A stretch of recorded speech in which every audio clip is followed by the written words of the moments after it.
Big pass. அந்த ப்ரோக்ராமில் என்ன இருக்குது, யாரோ ஒருத்தங்க நம்மளை எப்போதுமே கவனிச்சுக்கிட்டே இருக்காங்க.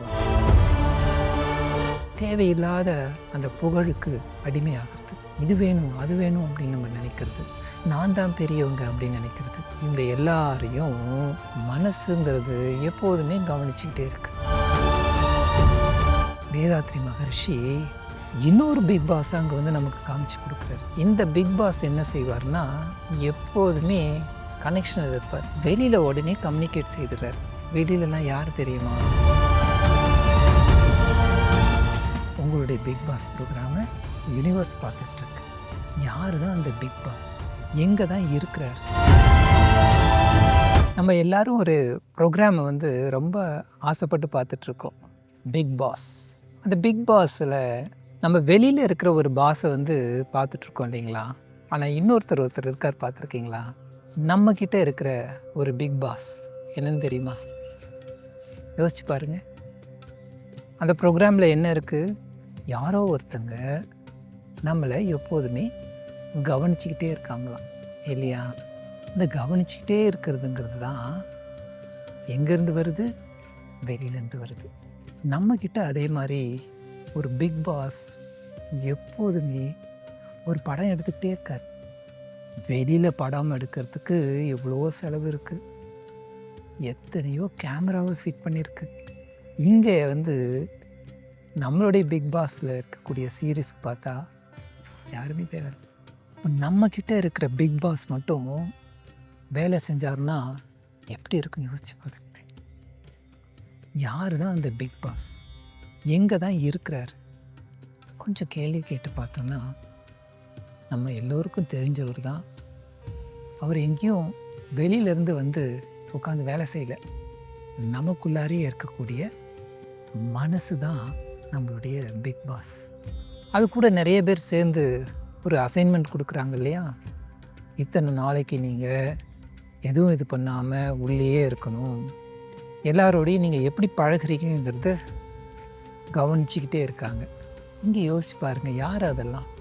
நம்முடைய புலன்கள் தானே. நம்ம யூஸ் பண்ணுற கை, கண், காது, கால் எல்லாமே, இந்த உறுப்புகள் எல்லாம் தான் நமக்கு இருக்கக்கூடிய, நம்ம கூட சேர்ந்து போயிட்டுருக்கக்கூடிய கேரக்டர்ஸ். இவங்க எல்லாரும் இருக்காங்க. இவங்க எல்லாரையும் மனசுங்கிறது எப்போதுமே கவனிச்சிக்கிட்டே இருக்கு. கவனிச்சிட்டு இருக்கிறதோடு மட்டும் என்ன தெரியுமா ஆகுது? வேதாத்ரி மகர்ஷி இன்னொரு பிக் பாஸ் அங்கே வந்து நமக்கு காமிச்சு கொடுக்குறாரு. இந்த பிக் பாஸ் என்ன செய்வார்னா, எப்போதுமே கனெக்ஷன் இருப்பார். யார் கூட கனெக்ஷன் தெரியுமா? பெரிய பாஸ், எல்லாத்துக்கும் பெரிய பாஸ். இறைவனுங்கிற ஒரு விஷயம் இருக்கு இல்லையா? அங்கே கனெக்ஷன்லேயே இருக்கக்கூடியது அந்த இன்னொரு பிக் பாஸ். ஸோ வேதாத்ரி மகர்ஷி சொல்லக்கூடிய அந்த பிக் பாஸ் என்னென்னா, யாரும் கவனிக்கவும் வேண்டியதில்லை, ஒன்றும் சொல்லவும் வேண்டியதில்லை. ஆனால் அவர் பாட்டு ரெக்கார்டிங்கு எப்போதுமே நடந்துக்கிட்டே இருக்கும் அவர்கிட்ட. அதுதான் என்னன்னு பார்த்தோம்னா நம்முடைய கருமையம் அப்படிங்கிறார். ஒரு மேஜிக் பாக்ஸ் அது. இந்த ஃப்ளைட்லலாம் பிளாக் பாக்ஸ் இருக்கும் இல்லையா? அதுபோல் அந்த பிளாக் பாக்ஸ் தான் நமக்குள்ளார இருக்கக்கூடிய ஜெனட்டிக் சென்டர் அப்படிங்கிறத சொல்கிறாங்க. இந்த ஜெனட்டிக் சென்டர் என்ன செய்யுதுன்னா, எல்லாவற்றையும் கம்ப்ளீட்டாக உள்ளே போட்டுக்கிட்டே இருக்கும். இந்த போட்டுக்கிட்டே இருக்கிறது சரி இருந்துட்டு போக வேண்டியது தானேன்னா, அப்படி இல்லை. இவர் என்னென்னா, இங்கே எல்லாத்தையும் ஸ்டோர் செய்யறத வெளியில் உடனே கம்யூனிகேட் செய்துறார். வெளியிலலாம் யார் தெரியுமா? இந்த பிரபஞ்சம் இருக்கு இல்லையா? அந்த பிரபஞ்சத்துக்குள்ளார எல்லாத்தையும் போய் கண்டென்ட் எல்லாம் அங்கே போய் அப்லோட் பண்ணிடுவார். இங்கே என்னெல்லாம் நம்ம செய்கிறோமோ, என்னெல்லாம் பேசுகிறோமோ, என்னெல்லாம் யோசிக்கிறோமோ எல்லாமே எடுத்து உள்ளே வச்சுக்கிட்டு உடனே பேரலாக அப்லோடிங் நடந்துகிட்டே இருக்கும். அந்த க்ளவுடு, எந்த க்ளவுடு? யூனிவர்ஸுங்கிற ஒரு க்ளவுட் சர்வரில் உடனே அப்டேட் ஆகிட்டே இருக்கும். அதுவும் என்ன செய்யும்னா, அங்கே இருக்கிற ஏஐ டூல் என்ன தெரியுமா பண்ணுது? அது ஒரு ஆர்டிஃபிஷியல் இன்டெலிஜென்ஸ். அதுதான் உண்மையான இன்டெலிஜென்ஸ். கணக்கு பார்க்காம, யார் என்னென்னு யோசிக்காமல் எல்லாத்தையும் எடுத்து வச்சு கரெக்டாக ஸ்டோர் பண்ணிகிட்டே போயிடும். இதுதான் அது செய்கிறது. அப்போ என்ன ஆகுதுன்னா, நாம் நினச்சிட்ருக்கோம் நம்ம செய்கிறது, பேசுறது இதெல்லாம் தெரியாமல் இருந்துரும் அப்படிங்கிறது. ஆனால் இல்லைங்கிறார். இங்கே தான் வேதாத்ரி மகரிஷி நமக்கு அறிவு சொல்கிறாங்க. அப்போ இந்த பிக் பாஸ் இருக்கார் இல்லைங்களா, அவர் எப்போதுமே ரிஜிஸ்டர் பண்ணிகிட்ருக்காரு இல்லையா, கணக்கு பார்க்காம வேற செய்துட்ருக்கிறதுனால என்ன ஆகுதுன்னு சொன்னோன்னா, கணக்கு வழக்கு எழுதப்பட்டுக்கிட்டே இருக்குது. நம்மளுடைய ரிஜிஸ்டர் இந்த மனுஷன் அப்படின்னு எடுத்துக்கிட்டோம்னா, இந்த மனுஷனுக்கு ஒரு ரிஜிஸ்டர் எப்போதுமே அங்கே ஆகிட்டே இருக்குது. அப்போ இது ஆகிறதோடு இல்லாமல் என்ன ஆகுது, கண்டினியூவேஷனும் அதுக்கப்புறம் போய்கிட்டே இருக்குது. யாருக்கு, நம்மளுடைய சந்ததிகள் அப்படின்ட்டு ஆகுது. சொசைட்டிக்கும் அது பேரலாக அப்படியே அந்த வேவ்ஸ் போயிட்டே இருக்கான். இப்போ பாருங்கள், நம்ம பிரபஞ்சத்துக்கே ஒரு பிக் பாஸ் எங்கே இருக்காங்க, ஒவ்வொருத்தருக்குள்ளாரையும் அந்த கருமையம் அப்படிங்கிற இடத்துல உள்ள வச்சுருக்கு.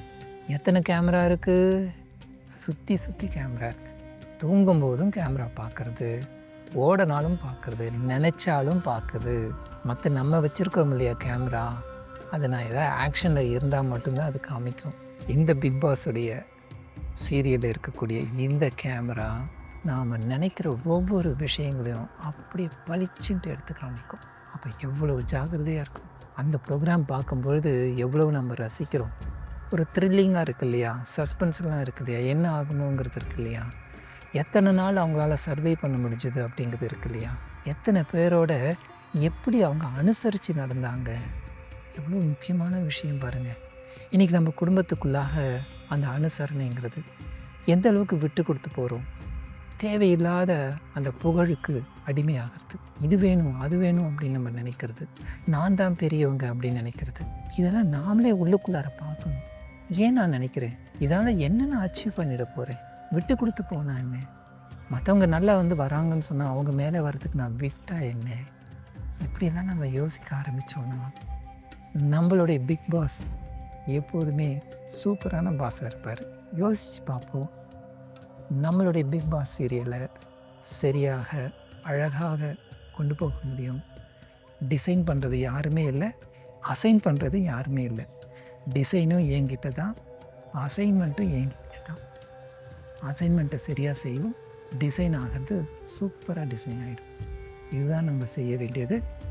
இன்னையிலேருந்து நம்மளுடைய பிக் பாஸை நாம் வாட்ச் பண்ணுவோம். எந்த அளவுக்கு அது மாறுது அப்படிங்கிறத நமக்குள்ளார யோசிப்போம். மனசு, அப்போ மனசை பிடிச்சா எல்லாமே ஃபஸ்ட் கிளாஸாக நமக்கு தெரியும். முயற்சி செய்து பாருங்கள். உங்களுடைய பிக் பாஸ் ப்ரோக்ராமை யூனிவர்ஸ் பார்த்துட்ருக்கு, வேறு யாரும் பார்க்க மாட்டாங்க, கவலையே வேண்டாம். ஆனால் அந்த யூனிவர்ஸ் எப்போதுமே பார்த்துட்ருக்கு. அந்த ஞாபகத்தோடு இந்த சீரியலை, உங்களுடைய சீரியலை சரியாக கொண்டு போங்க. வாழ்க வாழ்க.